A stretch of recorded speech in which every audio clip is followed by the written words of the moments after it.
Hello friends, you are most welcome here in this channel, and here in this video we are going to discuss about some most important facts regarding William Shakespeare and his plays as well.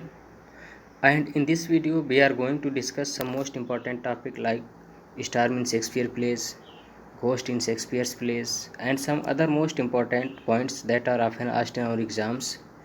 कुछ ऐसे महत्वपूर्ण point है जो कि exam में बार बार पूछे जाने की संभावना रहती है और पूछे भी गए हैं। तो स्टार्म शेक्सपियर के किस प्ले में आता है, ऐसा पूछा जा सकता है। Which of the play, question ऐसे पूछा जा सकता है, find out the play in which storm has been seen, storm has been sown. तो कोई एक प्ले का नाम दे देगा और 3 दूसरे ऑप्शन रख दिए जाएंगे। या फिर ऐसे भी पूछा जा सकता है, which of the following is not a play by Shakespeare in which storm has not been sown. कौन सा प्ले है जिसमें स्टार नहीं दिया गया है, स्टार्म को नहीं दर्शाया गया है, तूफान नहीं आया शेक्सपियर का कौन सा प्ले जिसमें तूफान के विषय में नहीं जानकारी मिलती है। तो 3 ऑप्शन ऐसे होंगे, 3-4 जिसमें स्टार्म आया हुआ होता है और एक ऑप्शन होगा जो कि जिसमें स्टार नहीं होगा, वही हमारा आंसर हो जाएगा। ऐसे ही बहुत महत्वपूर्ण टॉपिक हैं जिसमें आज हम इसके विषय में बात करने वाले हैं। तो आइए सबसे पहले स्टार्म के विषय में, स्टार्म जो टॉपिक है इस पर हम बात करते हैं। Storm in Shakespeare place, Shakespeare के कौन कौन से प्लेस हैं जहाँ पर हमें स्टार्म देखने को मिलता है, तूफान जैसे ऐसे कौन कौन से प्ले हैं जिसमें तूफान आ जाता है शेक्सपियर के प्लेस में, बीच में, at the middle of the play, at midst of the play. तो आइए देखते हैं। These are the following place by Shakespeare, William Shakespeare, in which storm has been shown. Shakespeare के ये ऐसे प्ले हैं जहाँ पर हमें स्टार्म देखने को मिलता है। और कौन कौन से प्ले हैं आइए बात करते हैं। तो पहला प्ले है जिसमें जैसा कि किंग लियर, जो कि 1605 में आता है। इसमें स्टार्म देखने को मिलता है और यह स्टार्म न केवल लियर की अपने बेटियों से दूर भागने के बाद उसके पागलपन की ओर बढ़ने का संकेत देता है, बल्कि उसके शासनकाल के समय में जो उथल पुथल भरे, उसके शासनकाल का जो उथल पुथल भरा समय है, उस पतन की ओर, पतन का भी संकेत देता है। उसके शासनकाल के उथल पुथल पतन का भी संकेत देता है। तो सबसे पहला पॉइंट था जिसमें जैसे जब लियर की, जैसे कि आप जानते हैं 3 बेटियां थी जिसमें 2 बड़ी क्रूअल थी, एक छोटी वाली थी who loves his father very much, and the 2 elder daughters were love Shakespeare, but their love was fake towards King Lear, his father towards King Lear, his father King Lear। जैसे कि 2 का प्रेम जो था फेक था अपने पिता King Lear के प्रति, जो बड़ी बेटियां थी उसकी, लेकिन छोटी वाली जिसको किंग लियर ने अपने राज्य से बाहर कर दिया था, कुछ भी नहीं दिया था उसको, अपने राज्य का एक भी हिस्सा नहीं दिया था, वह she was loyal to her father, अपने पिता के प्रति, किंग लियर के प्रति वफादार थी। तो यही सारी चीज़ें हैं। जब किंग लियर की दोनों बेटियां उसको, किंग लियर को सपोर्ट नहीं करती हैं, उसका तिरस्कार करती हैं, वह एक दिन उन दोनों को छोड़ करके निकल पड़ता है, जंगल में पहुंचता है और उसी समय बहुत बड़ा तूफान आता है और वहीं किंग लियर पागल भी हो जाता है। तो ढेर सारी चीज़ें हैं जो कि डिस्कस करेंगे हम लोग समरी में जब इसकी करेंगे। तो आइए देखते हैं दूसरा प्ले जहाँ पर स्टार्म आता है हमें देखने को मिलता है, और दूसरा है द टेम्पेस्ट। यहाँ पर भी हमें स्टार्म देखने को मिलता है जब प्रॉस्पेरो टेम्पेस्ट ला देता है इन द सी, शिफ्रेक होता है जहाँ पर उसका भाई था एंटोनियो, जो कि यूजरर था, उसको राज्य से बेदखल कर देता है, प्रॉस्पेरो को, अपने एल्डर ब्रदर को, अपने बड़े भाई को। तो यहाँ भी हमें तूफान देखने को मिलता है। और उसके बाद तीसरा प्ले है जैसे कि पेरिकल्स है, यहाँ भी तूफान देखने को मिलता है जो कि 1607 से 1608 के बीच आया था। ऐसे ही विंटर्स टेल जो है, यहाँ भी तूफान देखने को मिलता है इस प्ले में हमें। तो ये these are the 4 most important place where storms has been seen या storms has been sown in this place.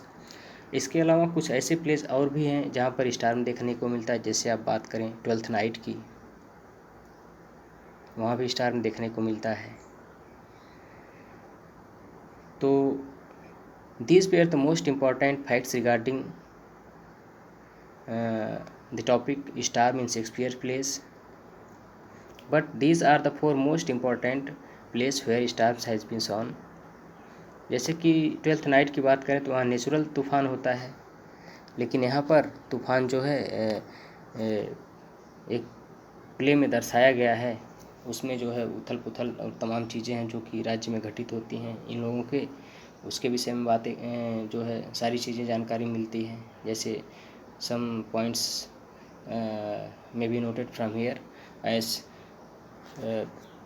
जैसे इसका जो है होता है, जैसे यदि बात करें हम टेम्पेस्ट की, in Tempest storm is an image of cash reflecting uncertainty of political and other kinds of power. जैसे इसमें तमाम तरह के अराजकताओं को दर्शाता है तूफ़ान, और दूसरे भी तमाम चीज़ें हैं, जैसे प्रॉस्पेरो का ब्रदर जब उसको राज्य से बाहर कर देता है। This is also these are the key points regarding Tempest. So चलते हैं आगे, हम लोग आज बात करते हैं अगले टॉपिक की तरफ चलते हैं, जिसमें घोस्ट के विषय में बात करने वाले हैं हम लोग। घोस्ट कहाँ कहाँ आते हैं शेक्सपियर के प्लेस, ऐसे कौन कौन से हैं जिसमें हमें घोस्ट देखने को मिलता है, तो आइए देखते हैं। Ghost in Shakespeare place, Shakespeare के कौन कौन से प्लेस हैं जहाँ पर हमें घोस्ट दिखाई देता है, भूत कहाँ कहाँ आते हैं कौन कौन से प्लेस में शेक्सपियर के, तो आइए बात करते हैं। जैसे इसमें हम हैमलेट की बात करें, Hamlet is one of the greatest tragedy by William Shakespeare that appears in 1601।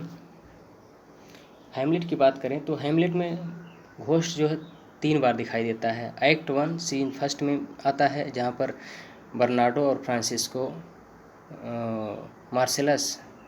Bernardo and Marcellus were 2 guards who see ghost at night and they informs। Ghost Hamlet में वैसे 4 बार आता है। If we talk about the ghost appearance, ghost appearance, जैसे यदि exam में पूछा जाए how many times ghost appears in Hamlet, तो हमारा आंसर हो जाएगा 4 टाइम्स। यदि 4 नहीं है तब तो 3 टाइम्स होगा, नहीं तो अगर 4th है, 3 भी ऑप्शन में है, तो हमारा आंसर हो जाएगा 4th times. It appears 4th times, ghost appears 4th time in the play Hamlet. पहले आता है एक्ट 1 सीन फर्स्ट में, जो कि दोनों गार्ड रहते हैं, बर्नार्डो और मार्सेलस देखते हैं। वह होरेसियो को बताते हैं, जो कि हैमलेट का बहुत बड़ा मित्र है। तो जब हैमलेट होरेसियो को विश्वास नहीं होता है, लेकिन जब वह भी घोस्ट को देखता है तब उसने सोचा कि हैमलेट को इसके विषय में सूचना दी जाए। यह घोस्ट जो है उसके पिता किंग हैमलेट से मिलता जुलता है, तो कोई तो बात है। एक बार तो होरेसियो जब देखता है तो उसका पीछा भी करता है, उससे बात करना चाहता है, लेकिन उसी समय जो है घोस्ट डिसअपीयर हो जाता है। तो जब हैमलेट को सारी सूचना मिलती है तो हैमलेट और ये होरेसियो और दोनों गार्ड रहते हैं, रात में वेट करते हैं भूत के आने का निकलने का। तो at the midnight it appears reappears, तो उस समय आता है घोस्ट हैमलेट में। जब एक्ट फर्स्ट सीन 5th में हैमलेट देखता है उसको, पहले तो यही देखे थे सब, एक्ट फर्स्ट और सीन फर्स्ट में 2 बार अपीयर होता है, गार्ड देखते हैं और होरेसियो भी देखता है। और जब तीसरी बार आता है एक्ट फर्स्ट सीन 5th में, हैमलेट इसको देखता है और हैमलेट इससे बात भी करता है, जो है घोस्ट का पीछा करता है, और घोस्ट उसको एकांत में ले जाता है हैमलेट को। और जैसा कि घोस्ट हैमलेट के पिता का ही घोस्ट था, वह उसको बताता है कि I am spirit of your father and your uncle Claudius has poured poison into my ears while I was sleeping in my garden's orchard and I died।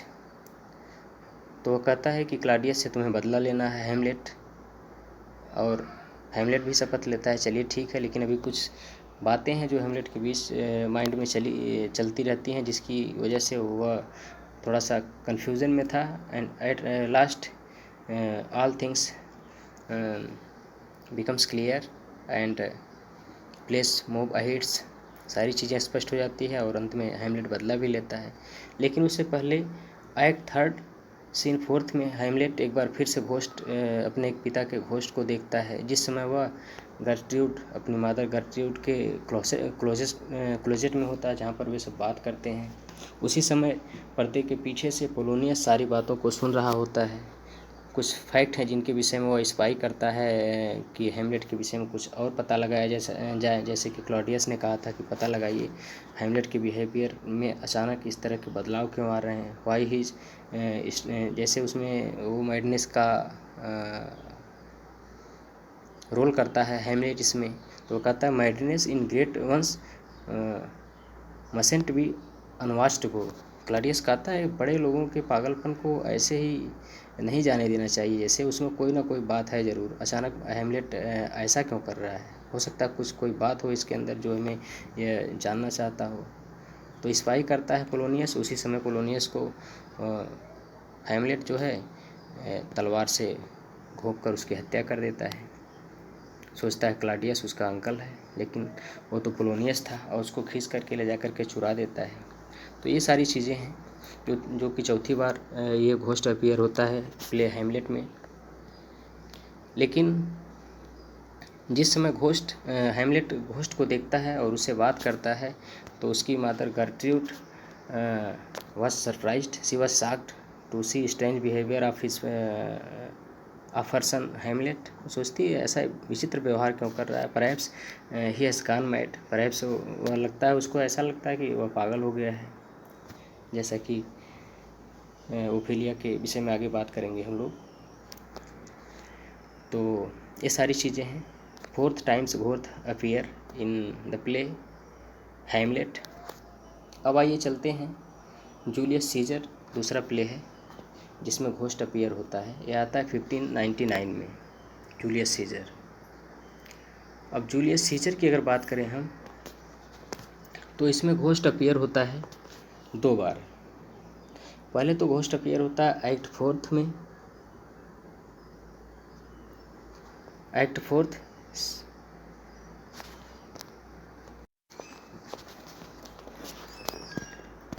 जो पहले घोस्ट अपीयर होता है जूलियस सीजर में, वो होता है act fourth scene third में। When Brutus was in his tent library, he was reading books, it suddenly appears before him and he was surprised.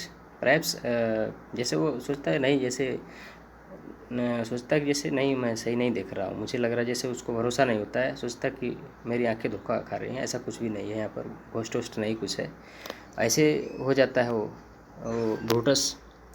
लेकिन at last in act 5 scene 5, act 5th scene 5th में Julius Caesar का ghost appear होता है एक बार फिर से Brutus के सामने एट द प्ले फिलिप्पी। जैसा कि एक्ट 4th सीन 3rd में जब अपीयर हुआ था सीजर का घोस्ट, उसने कहा कि मैं तुम्हें फिलिप्पी में मिलूंगा, युद्ध के मैदान फिलिप्पी में मैं तुम्हारा इंतज़ार करूंगा। तो ब्रूटस कहता तुम कौन हो, क्यों मिलूंगा मैं तुमसे, ऐसी सारी चीज़ें बातें होती हैं उनके बीच। लेकिन अंत में जो है दूसरी बार जब सीजर का घोस्ट अपीयर होता है एक्ट 5th सीन 5th में ब्रूटस के सामने, तो ब्रूटस उस समय एकदम परेशान रहता है। ब्रूटस परेशान रहता है और वह सुसाइड करने की सोच रहा होता है। जैसा कि वे सब पराजित हो जाते हैं युद्ध में, तो वह अपने उसके जो साथी थे उनसे कहता है कि मेरी स्वॉर्ड को पकड़िए, मैं उस पर दौड़ करके जो है आत्महत्या करूँगा। तो ये सारी चीज़ें हैं, वो जो है अपनी ही तलवार से अपनी आत्महत्या कर लेता है और कहता है we have Brutus you are mighty yet. जैसे कि उसने यह भी कहा था शायद कि जिस मन से हमने अपनी हत्या जैसे हम लोग कर रहे हैं आज, उसके आधे मन से भी मैंने ब्रूटस तुमको सीजर तुमको नहीं मारा था। तो ये सारी चीज़ें हैं, तमाम चीज़ें हैं जिसके विषय में जब समरी पढ़ेंगे हम लोग प्ले की तब बात होगी जो है। तो उस समय तो ये तो हुई बात सीजर की, जिसमें घोस्ट 2 बार अपीयर होता है। पहली बार एक्ट 4th सीन 3rd में आता है और दूसरी बार आता है एक्ट 5th सीन 5th में आता है। अब आइए बात करते हैं प्ले मैकबेथ की, जिसमें घोस्ट अपीयर होता है। मैकबेथ तो Macbeth is the play where ghost appears in act third scene fourth. Macbeth में घोस्ट एक्ट थर्ड और सीन फोर्थ में अपीयर होता है। यह उस समय होता है जिस समय बैंक्वेट का आयोजन किया जाता है फॉर स्कॉटिश थीम। जैसे एक शाही दावत का जो है वो करता है, दावत करता है मैकबेथ राजा बनने के बाद, और उसकी प्लान होती है उसके पीछे कि इसमें बैंकों को भी हम लोग निमंत्रण देंगे, और आएगा बैंकों तो उसने रास्ते में जो है मर्डरर्स को हायर किया था मैकबेथ ने कि वहीं पर बैंकों की हत्या कर दी जाएगी, क्योंकि बैंकों को पता चल गया था कि किंग डंकन का मर्डर मैकबेथ ने ही किया था। तो मैकबेथ जब अपने मर्डरर्स को हायर किया रहता है बैंकों की हत्या करने के लिए, तो जिस समय बैंक्वेट चल रही होती है, इनकी दावत चल रही होती है, उसी समय एक मर्डरर आता है। वह कहता है we have been successful in killing बैंकों, हम लोग बैंकों को मारने में सफल हो गए हैं। मैकबेथ सूचना देता है उसी दावत के बीच में ही जो आकर के murderers, but his son Fleance has run away, लेकिन उसका बेटा जो फ्लियंस था वो बच गया, भाग निकला वो। तो हैमलेट के तो होश उड़ जाते हैं, बैंको तो मारा गया लेकिन उसका जो है पुत्र बच गया, अभी बहुत बड़ा खतरा है। एक के बाद एक मर्डर करता जाता है मैकबेथ, लेकिन इसी दौरान बैंकों की हत्या के बाद जैसे ही सारी चीज़ें चल रही होती हैं मैकबेथ के मन में, उसी समय at the same time he sees the ghost of बैंको इन द बैंक्वेट। ये जो दावत चल रही होती है उसी बीच में बैंकों के भूत को देखता है मैकबेथ ऑन द थ्रोन, राज सिंहासन पर बैठा हुआ। कहता है अरे ये बैंकों का भूत यहाँ बैठा है, तमाम हरकत करने लगता है मैकबेथ पागलों जैसी। तो उसी समय लेडी मैकबेथ जो है थेंस को जो है किसी तरीके से मैनेज करती है। जो आए हुए होते हैं मेहमान जो आए होते हैं, कहते नहीं मैकबेथ की इस समय थोड़ा सा थोड़ा सा तबीयत ठीक नहीं है थोड़ी मैकबेथ की, इसलिए जो है उल्टी सीधी हरकत कर रहा है। लेकिन थोड़े ही समय बाद एक बार फिर से रीअपीयर होता है उसी समय उसी एक्ट सीन में। वो क्या कहते हैं सीजर का घोस्ट। तो मैकबेथ एकदम घबरा जाता है। इस प्रकार से दावत का वहीं समापन होता है। लेडी मैकबेथ रिक्वेस्ट करके सबको वापस भेजती है कि जाइए आप लोग, मैकबेथ की तबीयत ठीक नहीं है, सारी चीज़ें होती हैं। और फिर हम देखते हैं रिचार्ड थर्ड में। आइए देखते हैं रिचार्ड थर्ड, जहाँ पर हमें घोस्ट अपीयर होता है। रिचार्ड थर्ड 1592 से 1593 के बीच आया था, जहाँ पर हमें घोस्ट देखने को मिलता है। तो आइए देखते हैं रिचार्ड थर्ड के एक्ट 5 सीन थर्ड में हमें घोस्ट देखने को मिलता है। While sleeping Richard and Richmond their supporter preparing for the battle, युद्ध के लिए तैयार होते हैं। उसी समय they see the ghost of those whom Richard had killed, तो रिचार्ड जिन लोगों की पहले हत्या कर चुका था उनके घोस्ट दिखाई पड़ते हैं उनको। तो ये सारी चीज़ें हैं रिचार्ड थर्ड में, जहाँ घोस्ट हमें देखने को मिलता है। अब उसके बाद हम बात करने वाले हैं द प्ले सिम्बेलिन, जहाँ पर भी हमें घोस्ट देखने को मिलता है। Cymbeline the ghost of Sicilius Leonatus Posthumus father, Sicilius Leonatus and Posthumus father का घोस्ट देखने को मिलता है। और कहाँ आता है? इन पोस्थमस विजनरी ड्रीम, जब वह स्वप्न देख रहा होता है। एंड और यह भूत जो है सपोर्ट करता है हिज सन पोस्थमस, अपने पुत्र की। And ask Jupiter to take pity on Posthumus पर दया दिखाने के लिए कहता है। तो ये सारे प्ले थे, जो 5 प्ले हैं। हैमलेट है, जूलियस सीजर है, मैकबेथ है, और रिचार्ड थर्ड है आपका, और Cymbeline. These are the 5 place where ghost has been shown in Shakespeare's place. तो आगे चलते हैं, बात करते हैं कुछ और महत्वपूर्ण पॉइंट है जिसके विषय में इस वीडियो में बात करने वाले हैं हम लोग। देखते हैं कौन सा महत्वपूर्ण पॉइंट है। Dark comedies by William Shakespeare. अब यहाँ पर डार्क कॉमेडीज़ कौन कौन से प्ले में पूछा जा सकता है, एग्ज़ाम पेपर में ऐसा भी क्वेश्चन पूछा जा सकता है। Which of the following play is comes under dark comedies, or which is the dark comedy by William Shakespeare। तो ये 3 प्ले हैं जिसे हम डार्क कॉमेडीज़ कहते हैं, जैसे इसको ब्लैक कॉमेडी के नाम से भी जाना जाता है। ऑल्स वेल दैट एंड्स वेल 1604 से 1605 में आया था ये। एंड मेजर फॉर मेजर है, यहाँ भी जो है इसको भी हम डार्क कॉमेडी कहते हैं।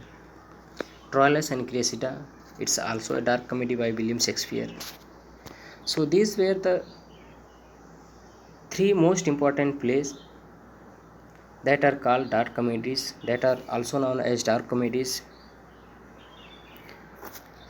And in this video we discussed some very most important facts regarding William Shakespeare and his plays, as Storm in Shakespeare's plays and Ghost in Shakespeare's plays, and about dark comedies। तो इन सारे चीज़ों के विषय में हमने discuss किया इस video में, और आशा करता हूँ आप लोगों को ये वीडियो काफ़ी पसंद आया होगा। और यदि वीडियो पसंद आया हो तो इसे लाइक, शेयर और सब्सक्राइब करना ना भूलें, और अधिक से अधिक शेयर करें, जिससे कि और भी तमाम लोगों तक हमारा वीडियो पहुँचे। तो बहुत जल्द ही मिलने वाले हैं एक नई वीडियो में। तब तक के लिए continue your study and take care of yourself, and very soon I will come back with another video. And तब तक के लिए जय हिंद।